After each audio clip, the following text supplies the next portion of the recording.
एक UPSC aspirants जो पूरी जोश के साथ गांव से बाहर किसी दूसरे शहर तैयारी करने के लिए जाता है, तो वहां जाने के बाद वहां का भीड़ को देखकर, वहां का कंपटीशन को देखकर उन्हें लगने लगता है कि मैं इस एग्ज़ाम को क्रैक नहीं कर पाऊंगा।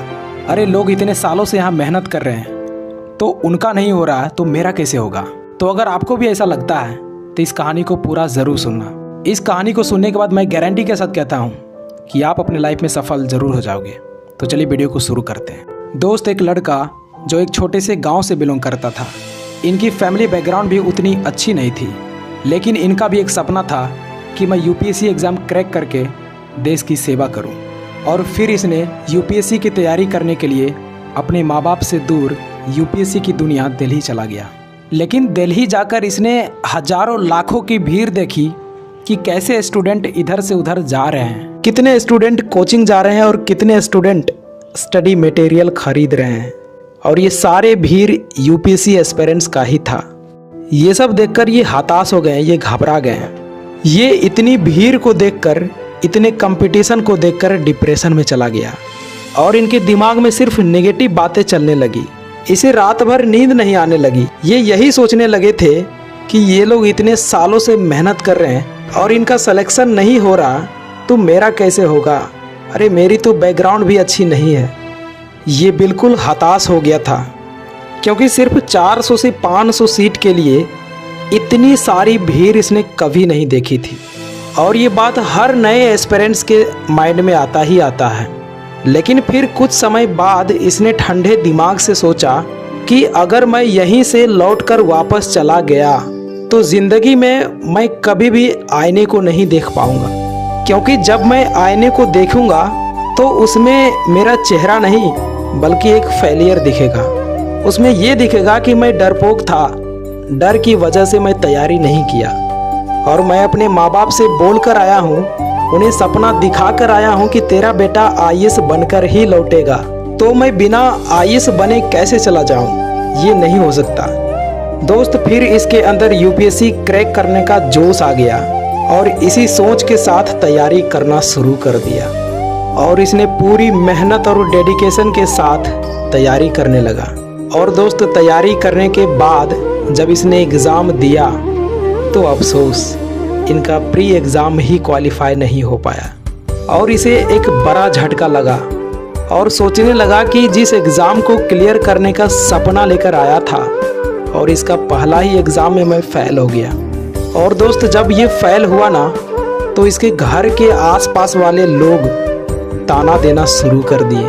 वो कहने लगे कि तेरे बेटे से यूपीएससी नहीं निकल पाएगा, तुम क्यों सपने बड़े देखकर यूपीएससी की तैयारी करने के लिए दिल्ली भेज दिया, उससे कुछ नहीं हो पाएगा। दोस्त, ये सब देखकर ये लड़का पूरा टूट गया और फिर इसने खुद से कहा कि कोई बात नहीं, अपना टाइम आएगा। मैं एक दिन यह ताने को तालिया में बदल कर ही रहूँगा। और दोस्त, इसने इस साल किए गए गलतियों को सुधार करके दुगनी मेहनत के साथ तैयारी करना शुरू कर दिया। और इसका परिणाम यह निकला कि इसने प्री मेंस अपने दूसरे ही अटेम्प्ट में पास कर गया और अब सिर्फ इसका इंटरव्यू ही बाकी था। लेकिन जब यह इंटरव्यू देने के लिए जा रहे थे तो इनके माइंड में सिर्फ नेगेटिव थॉट ही चल रहा था कि यार अगर सिलेक्शन नहीं हुआ तो क्या होगा, अगर मैं जवाब नहीं दे पाया तो क्या होगा। मतलब इसे खुद के ऊपर भरोसा नहीं रहा था। इसने अपना सेल्फ कॉन्फिडेंस खो दिया और इसने जैसे तैसे करके नर्वस में ही इंटरव्यू दे दिया और रिज़ल्ट का इंतज़ार बहुत उम्मीद के साथ कर रहे थे, ये सोचकर कि चलो इंटरव्यू तो ख़राब गया लेकिन कोई न कोई छोटा पद तो ज़रूर मिल जाएगा। लेकिन दोस्त, जब रिज़ल्ट आया तो ठीक उसका उल्टा हो गया। लिस्ट में इनका नाम ही नहीं था।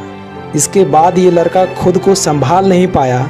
इनका सारा सपना चूर चूर हो गया और इनके साथ इनके माँ बाप का भी सपना टूट गया।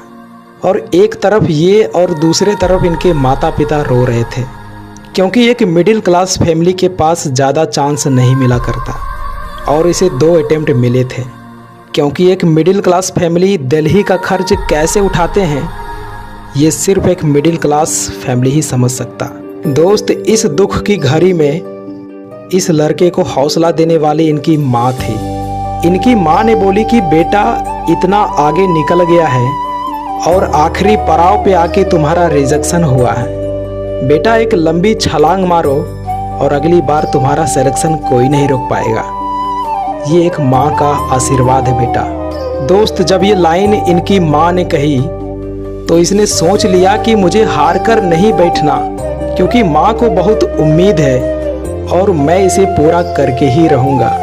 दोस्त, इसने फिर से दिन रात करके तैयारी करना शुरू कर दिया, क्योंकि एक एग्ज़ाम के चलते अपने माँ बाप के आंखों में आंसू आना ये कोई बर्दाश्त ही नहीं कर सकता। और इसने इस बार इतना मेहनत किया कि इसका सिलेक्शन होने से इसे खुद यूपीएससी भी नहीं रोक पाया और 72 रैंक के साथ आईएएस अधिकारी बन गया। तो दोस्त, इस कहानी से हमें 2 चीज़ें सीखने को मिलती है। पहला कि कोई भी एग्ज़ाम क्रैक करने के लिए फैमिली बैकग्राउंड मैटर नहीं करता, और दूसरा सेल्फ कॉन्फिडेंस। आपको खुद पर भरोसा होनी चाहिए, और ख़ासकर यूपीएससी जैसे बड़े एग्ज़ाम में, क्योंकि जब आपको खुद के ऊपर भरोसा ही नहीं है तो आपके ऊपर इतनी बड़ी जिम्मेदारी, एक ज़िले का भार आप कैसे मैनेज करेंगे। और अंत में मैं आपसे एक ही बात कहना चाहूँगा कि कभी भी असफलताओं से घबराकर हार मत मानना, क्योंकि आपकी हार ना मानने की आदत ही एक दिन जीत का आदत बन जाती है।